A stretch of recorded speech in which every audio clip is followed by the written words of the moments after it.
All right, welcome back to Newsgang, and oh yeah. So I guess it's depleted. It's depleted. Yeah, but we'll soldier on, as it were. And talking of soldiering on, quite some interesting developments from the mountain region. Francis, you've been following this very, very closely. When the speaker became the spokesman. Absolutely, and of course there was confusion, or do I say there were questions that were raised. Spokesman. Points of order, you mean? Yeah, points of order. Spokesman on what? Yeah. For who? By who? But there's an elder who was explaining. Yeah, there's an elder who was explaining. Let's hear.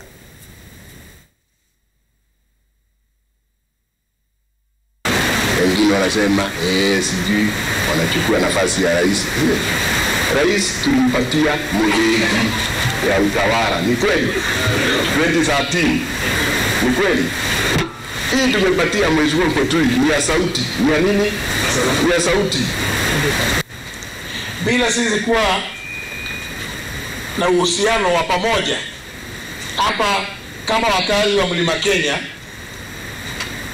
hatuwezi kusema tunaweza kutafuta uhusiano wa Wakenya wengine. Kwa hivyo ni lazima tuanze hapa nyumbani, tuwe watu ambao tuna umoja. Well, interesting. Joe, LK, what you saw in Sagana, I mean not Sagana, what you saw in Mukure wa Nyagadhanga, but that is the home of the Agikoyos, so to say, Agikoyo and Mombi, that is their homestead. That is in Murang'a County. What you saw there, attended by about 1,100 or thereabout elders, has everything to do with the larger succession question in Mount Kenya region. This feeling, President Uhuru Kenyatta is exiting the stage, and next year. What do you mean a feeling? Yeah, it is a feeling. His term is expiring, but now the question is, will he continue? It's actually a constitutional requirement. Get me right. While he's exiting as the president of Kenya. Random thoughts. Yes. Okay. President of Kenya. You remember in Sagana there was a joint communique that was read by Kiraitu Murungi, the governor of Meru, that even post his presidency, President Uhuru Kenyatta will continue to be the leader of the Mount Kenya region. And later on I heard leaders ask, okay, how will that be? And so what you see and what you saw in Murang'a the other day is as a result of that friction. Now that President Mwai Kibaki retired, exited, and handed over to President Uhuru Kenyatta, is President Uhuru Kenyatta handing over to someone from the Mount Kenya region in terms of the larger Mount Kenya population?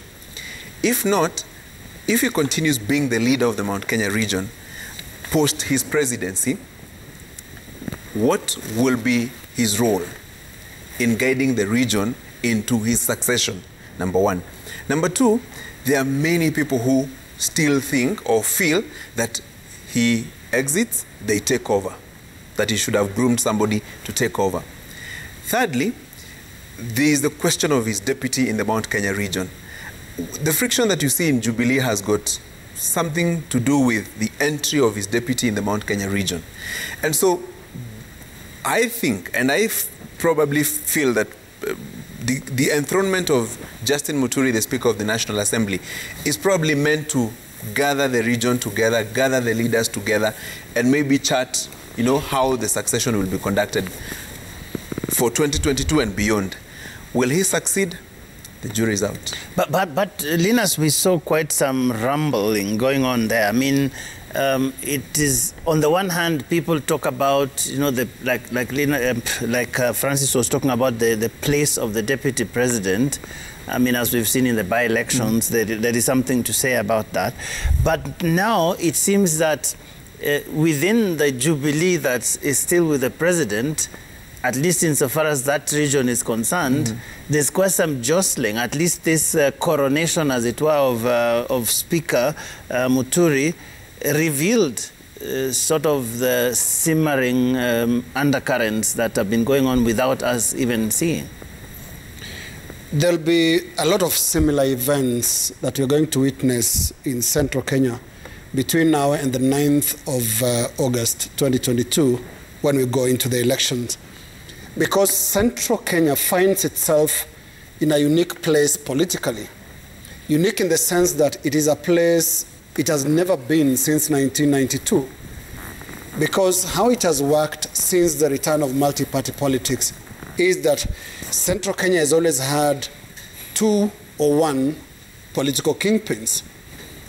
Between 92 and 2002, there was Kenneth Stanley Njino Matiba in Murang'a, and there was Mwai Kibaki in Nyeri.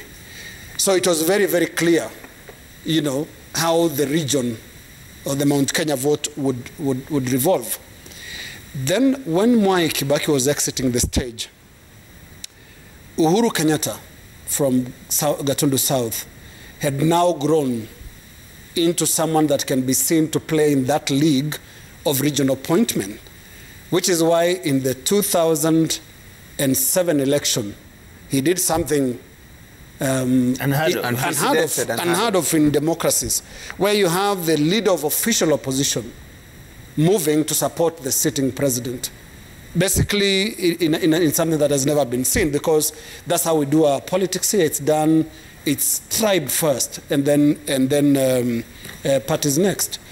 So 2007, Uhuru Kenyatta moves to the Kibaki camp, knowing very well that Kibaki is serving his final term, and the region will shortly need a new figurehead. And that figurehead became Uhuru Kenyatta. He comes to office in 2013, and now it's been close to 10 years. It's time to leave. But Central Kenya finds itself in a situation where they don't have a Mwai Kibaki, they don't have a Kenneth Stanley Njino Matiba, they don't have a Uhuru Kenyatta, which is why you will see all these events. You've seen a number of players coming up. You've seen Mwangi wa Iria, the governor of Murang'a, now playing as a counterweight to Justin Muturi. Now, Justin Muturi has been elevated right there in an event that is being attributed to President Uhuru Kenyatta. That we don't know. He hasn't declared that he's doing that. But we hear, you know, every analyst is pointing that this is the work of Uhuru Kenyatta. But let me come to the cultural aspects. Culture is being used, and is always used every election year, as a mobilization tool. Simple. It's nothing you should take home and really, okay, don't take it to the bank. Don't take it, not even to Equity Bank. But it is a mobilization tool of mobilizing community around a particular direction. We saw this with the, if you remember the recent Talai Elders drama between Deputy President William Ruto and KANU Chairman Gideon Moi. What is that you really want to get from the Talai Elders? It reminds me how everybody at a certain point became a Kaya Elder. You remember when everybody used to dash into... So if we were to compile the number of traditional dresses these politicians will wear, particularly presidential aspirants, you will run out of space in the wardrobe, because there'll be Kaya, there'll be Talai, they'll go to Suswa and wear Kimasai and all that, because traditions, culture is used as purely as a simple mobilization tool. I want to come to my last point, and that is, and I think I've said it here before, the structure of Kikuyu politics, the structure of Central Kenya politics is very hierarchical. It doesn't matter the excitement that momentarily happens, new parties coming in, what you're calling the entry of Deputy President William Ruto into Central Kenya. Central Kenya politics works the same way, season in, season out. Right from the days of Joseph Kang'ethe in the 60s, actually in the 50s to now, it works the same way, where there is a small top hierarchy that thinks things through and advises. That hierarchy consists of the elite and also consists of people who could be in business or could be cultural people, cultural leaders, or even religious leaders who have absolutely no other interest except attend to the vision, big vision issues. That's how it works. And then that is cascaded downwards now to the implementation teams. In my, and I could be wrong, in my pyramid of the Central Kenya politics, politicians, including governors elected and members of parliament, are in the lowest category of this pyramid. Probably next to the voters. Next to the voters, just slightly above the voters, just slightly above the voters. They too must sit down there and wait for decisions, which is why, if you want to know the direction Mount Kenya politics will take going forward, look at the treatment of BBI. Remember, Central Kenya started as skeptical about BBI. Where are you taking us? What is this about? Is it about Raila Odinga? And then President Uhuru Kenyatta convenes a meeting in Sagana. And suddenly, BBI becomes attractive to Central Kenya. You know what it reminds me? It reminds me of 2010 Constitution. Let's not forget that Central Kenya was to the last minute very skeptical about the Constitution of Kenya 2010. What it took was a meeting conducted in that pyramid version, top down, that was held in Limuru Conference Center. They went there, and Francis, you really know how to describe this. I'll not allow you to do that in this show, but you've done it before, where there's this presser that ends with elders, mostly church leaders, coming out with a short statement, giving direction on how things are going to proceed. And that is how the 2010... Without fielding questions. Without fielding questions. Because that is how the support in Central Kenya for the Constitution of Kenya 2010 came about. It is, what is the vision of the big team or the small team at the top? What do they think? Do they think that's the direction the mountain should take? Then they pass on the instruction down there. Which is why, for anybody to be excited about the events down here, and down here I place even Mwangi wa Iria, I would place even Moses Kuria, I would place even Peter Munya. It's really way down the pyramid. You need to wait for the top bit, the top narrow part of the pyramid, to give directions. And they normally would start with a small meeting or lunch in some hotel. You would not know where they meet.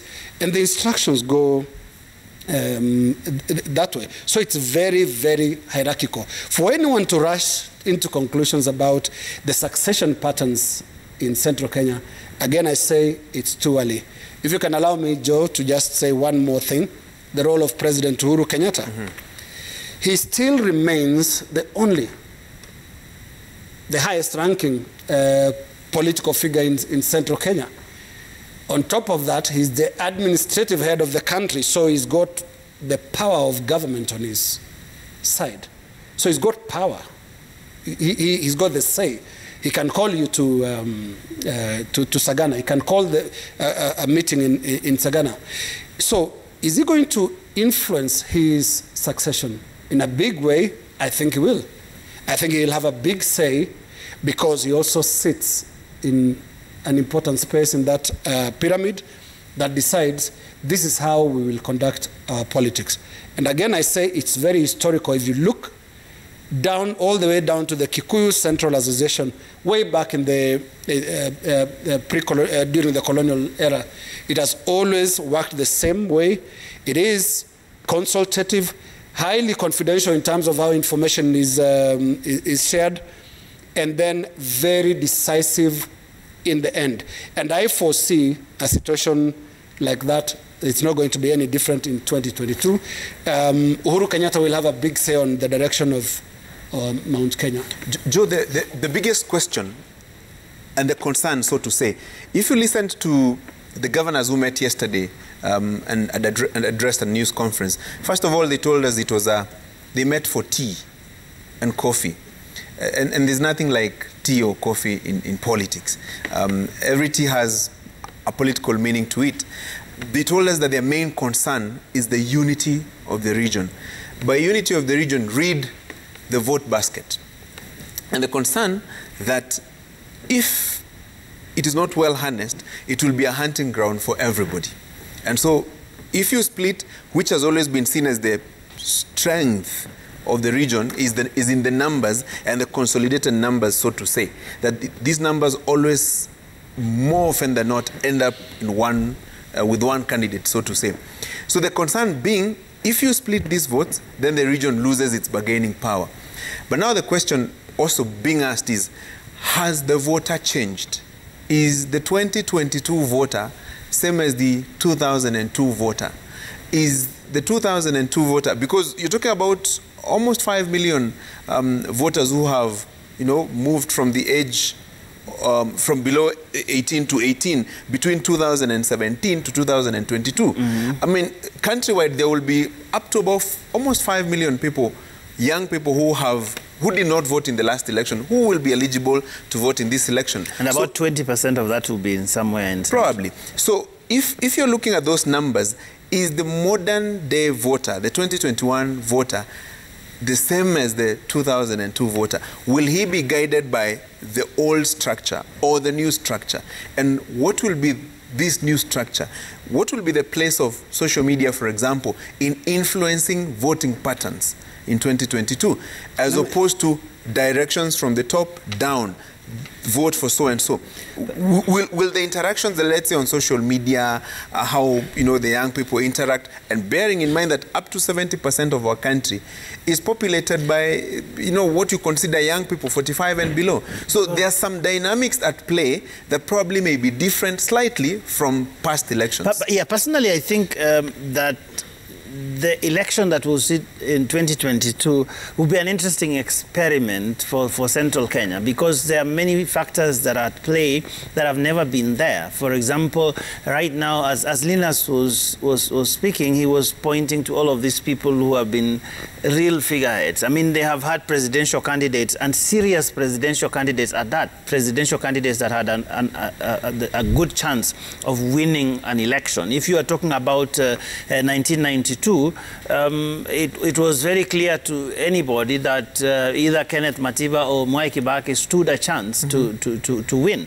In 2000 and in 1997, Kibaki was one of the front runners there, so there was hope people would turn up in large numbers. That thing is usually called kumera.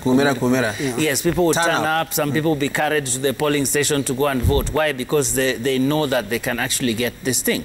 So you have a few unknown quantities right now. You have a situation where there is really, up until this point, no serious candidate that we have seen that has emerged from that region that could pose a real challenge to whoever else will be running.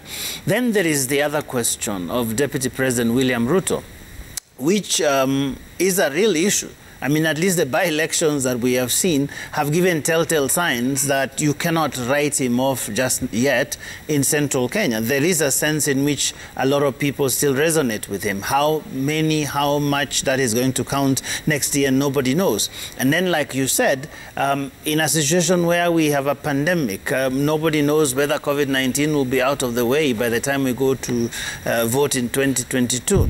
That could then introduce very many other dynamics. How are people going to campaign? Is social media going to have a more prominent role in determining how elections goes? Maybe people are going to be sharing lots of things on phones and what not. What does that mean, therefore, for the sort of traditional paradigm that has existed where, there are people who say what needs to happen and everybody follows? So in a sense, I think that central Kenya will perhaps be the most intriguing region to observe as it sort of takes its place in the election that we're going to see next year. And there's a reason for that, even as we introduce Linus in this. Look at the last, let's say, 3 years, so to say. The central Kenya region, or the Mount Kenya region, has been the bedrock of what you say high-octane politics. Where is the home of Tanga Kieleweke divide in Jubilee Party? It is in the Mount Kenya region.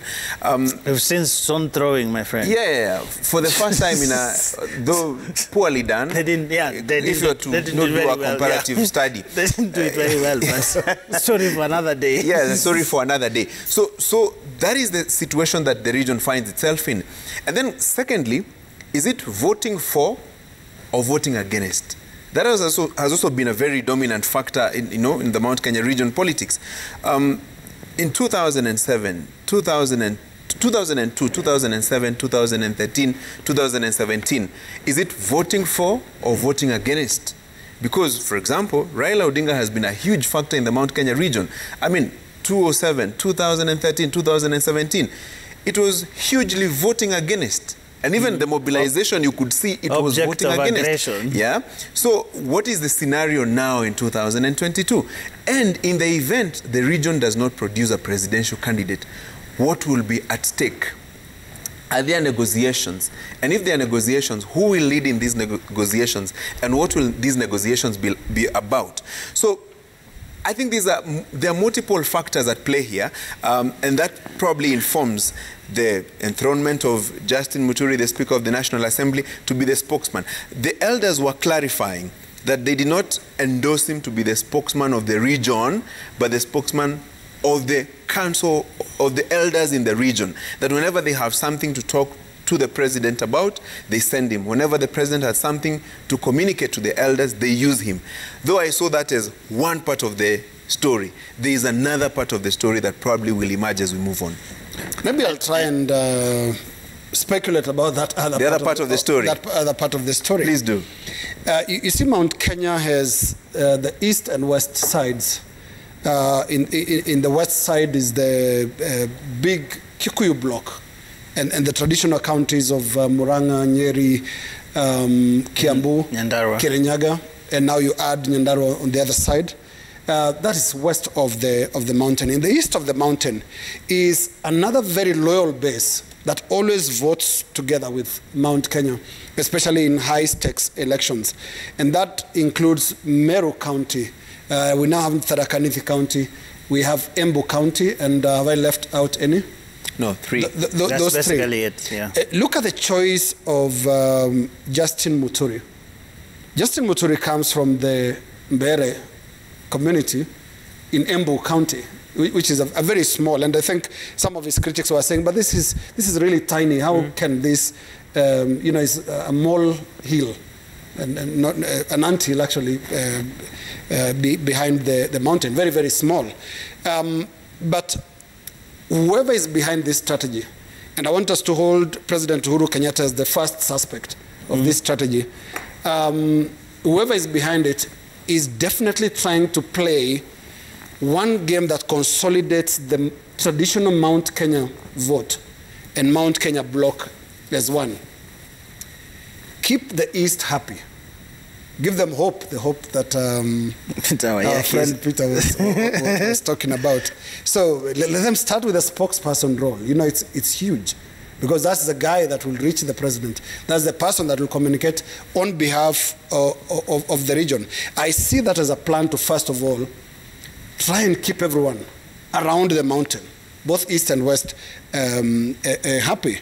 But I want to go to your point about... And Dina, sorry to interrupt you, but did you see how those governors from that region actually rallied around? I mean, we saw Kiraitu Murungi, we saw Mambora, Muthomi, all of them rallying around Justin Muturi, to your point. Absolutely. And they kept off the press conference that was held yesterday. I want to come on to this point of... you had said that the profile of the voter is changing. That's a good question. But have the interests of Central Kenya changed? That's the most important question. And I say this because some arguments have been made about, say, the development record of the Jubilee government. The unhappiness that was expressed, and you remember, I think we had one show here that had a litany of complaints in Mount Kenya, forcing the president to actually go and the media keeps talking of goodies, taking goodies to that region. Regardless all that, or as the president would say, regardless of that, there is something that still doesn't change, and that is the greater vision as a region. First of all, no region plays power politics in a more disciplined way than Central Kenya. They play it in a very, very disciplined way. Even when there are problems such as the tea sector and even the, you know, there is a way they still overcome that and say, it's okay, that's a small problem. Because strictly speaking, looking at the Jubilee record in the first term, as a national government, it had a very weak case for re-election. President Uhuru Kenyatta and his deputy were, at the time of 2017, facing all these accusations of corruption. Lots of corruption cases. The maize sector was in problems, sugarcane. Basically, every important sector was facing serious problems. Now, for those who argue that, oh, maybe Central Kenya youth would say, no, we want a better economy. They don't do that. It depends on the messaging by the pyramid, because the pyramid defines the interests.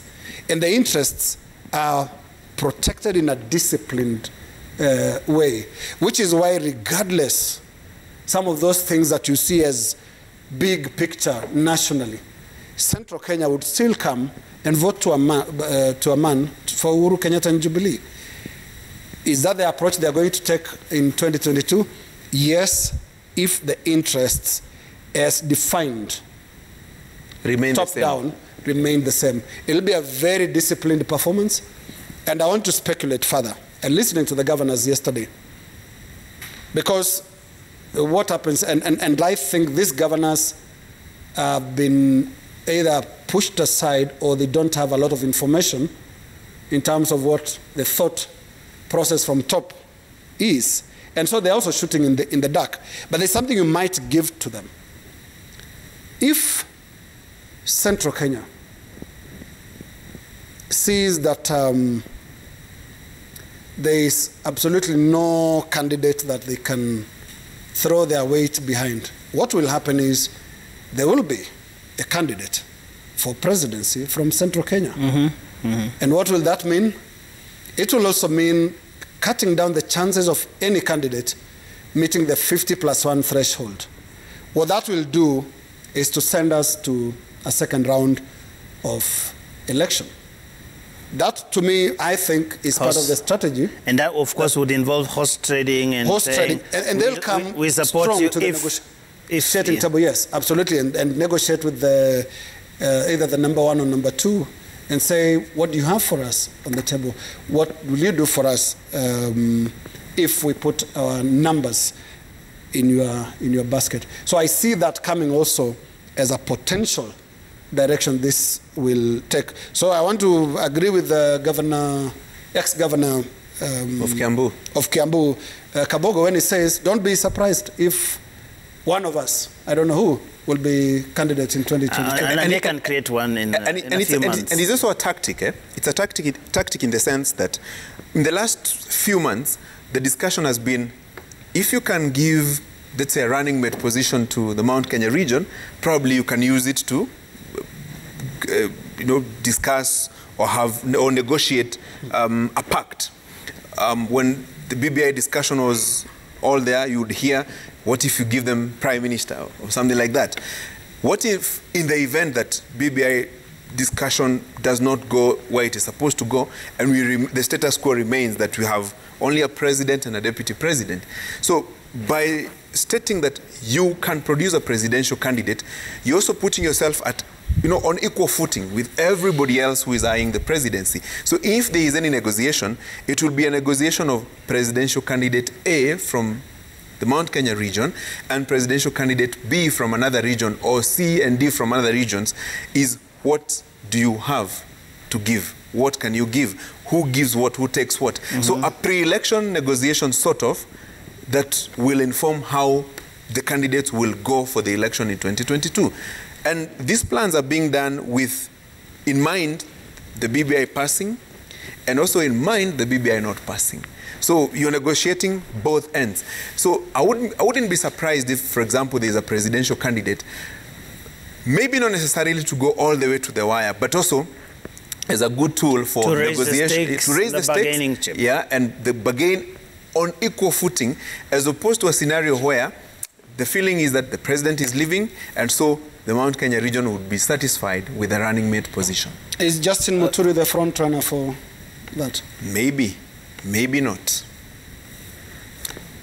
And they are good friends with the president, are they not? Absolutely. They go back a long way. Absolutely, they are. What you do with that information is up to you. In any case, there are very many leaders in the Mount Kenya region, governors present, former senators, members of the National Assembly, who would have been enthroned, would have been made spokesperson of the region, so to say.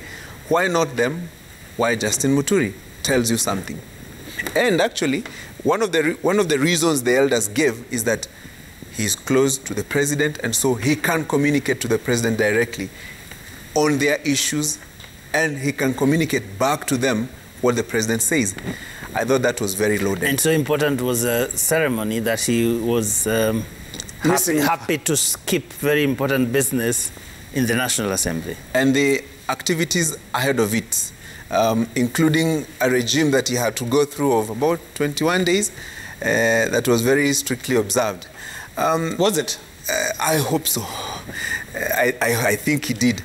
But more fundamentally is the choice, as you ask, the choice. I've seen other leaders say, so what? But probably, as Lina says, they may not have, probably they didn't have information about it. Maybe walionea kwa TV kama watu wengine. Ilikuwa kwa view sasa pia. We need to take this show home, and I think tonight we'll start with the kicker. So you kick it off for us.